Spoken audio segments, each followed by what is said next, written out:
ಜನಶ್ರೀ ನ್ಯೂಸ್ಗೆ ಸ್ವಾಗತ. ನಾನು ನಿತಿನ್ ಮಂಜುನಾಥ್. ಶಿವಮೊಗ್ಗ ಶಿಕಾರಿಪುರ ರಸ್ತೆ ಅಪಘಾತ. ಬೈಕ್ ಸವಾರನ ಉಳಿಸಲು ಹೋಗಿ ಬಸ್ ಪಲ್ಟಿ, 17ಕ್ಕೂ ಹೆಚ್ಚು ಮಂದಿಗೆ ಗಾಯ. ಶಿವಮೊಗ್ಗ ಜಿಲ್ಲೆಯ ಶಿಕಾರಿಪುರ ಪಟ್ಟಣದಲ್ಲಿ ಸೋಮವಾರ ಬೆಳಗ್ಗೆ ಭೀಕರ ರಸ್ತೆ ಅಪಘಾತ ಸಂಭವಿಸಿದೆ. ಶಿವಮೊಗ್ಗದಿಂದ ಶಿಕಾರಿಪುರದತ್ತ ಸಾಗುತ್ತಿದ್ದಂತಹ ಖಾಸಗಿ ಬಸ್ ಕುಮದ್ವತಿ ಕಾಲೇಜು ಮುಂಭಾಗದ ಹಂಪ್ ಬಳಿ ನಿಯಂತ್ರಣ ತಪ್ಪಿ ಪಲ್ಟಿಯಾಗಿದೆ.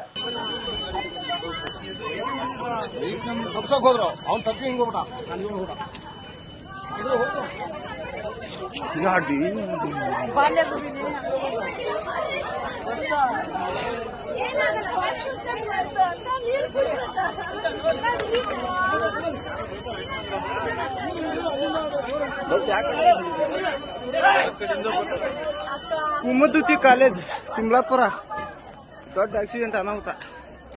ಬಸ್ ಮುಂದೆ ಸಾಗುತ್ತಿದ್ದಂತಹ ಬೈಕ್ ಸವಾರನು ಹಠಾತ್ ಆಗಿ ದಿಕ್ಕು ಬದಲಿಸಿದ ಹಿನ್ನೆಲೆ ಅವನನ್ನ ರಕ್ಷಿಸಲು ಬಸ್ ಚಾಲಕ ತಕ್ಷಣ ತಿರುವು ತೆಗೆದುಕೊಂಡಿದ್ದಾನೆ. ಈ ಸಂದರ್ಭದಲ್ಲಿ ಬಸ್ ನಿಯಂತ್ರಣ ತಪ್ಪಿ ರಸ್ತೆ ಬದಿಯ ವಿದ್ಯುತ್ ಕಂಬಕ್ಕೆ ಡಿಕ್ಕಿ ಹೊಡೆದು ಪಲ್ಟಿಯಾಗಿದೆ ಎಂದು ತಿಳಿದು ಬಂದಿದೆ.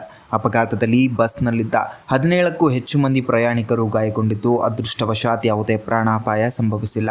ಸ್ಥಳೀಯರು ಹಾಗೂ ಇತರ ವಾಹನ ಸವಾರರು ತಕ್ಷಣ ಗಾಯಾಳುಗಳನ್ನು ರಕ್ಷಿಸಿ ಶಿಕಾರಿಪುರ ಸರ್ಕಾರಿ ಆಸ್ಪತ್ರೆಗೆ ದಾಖಲಿಸಿದ್ದಾರೆ.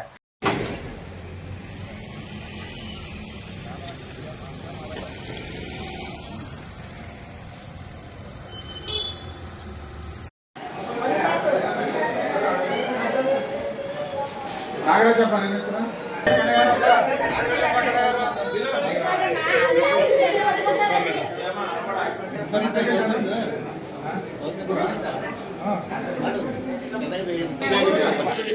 ಎಲ್ಲ ನೋಡ್ಕೊಂತೀವಿ, ನೀವು ಸ್ವಲ್ಪ ಪರವಾಗಿಲ್ಲ.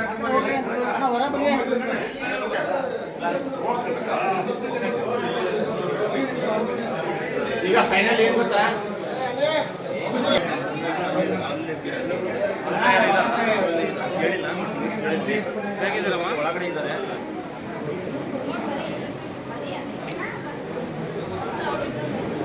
ಕೆಲವರಿಗೆ ಹೆಚ್ಚಿನ ಚಿಕಿತ್ಸೆಗಾಗಿ ಮೆಗ್ಗಾನ್ ಆಸ್ಪತ್ರೆಗೆ ಸ್ಥಳಾಂತರಿಸಲಾಗಿದೆ. ಈ ಘಟನೆ ಸುತ್ತಮುತ್ತಲಿನ ಸಿಸಿಟಿವಿ ಕ್ಯಾಮೆರಾಗಳಲ್ಲಿ ಸೆರೆಯಾಗಿದ್ದು, ಅಪಘಾತದ ಭೀಕರ ದೃಶ್ಯಗಳು ಬಹಿರಂಗವಾಗಿವೆ. ಸ್ಥಳಕ್ಕೆ ಪೊಲೀಸರು ಭೇಟಿ ನೀಡಿ ಪರಿಶೀಲನೆ ನಡೆಸುತ್ತಿದ್ದಾರೆ.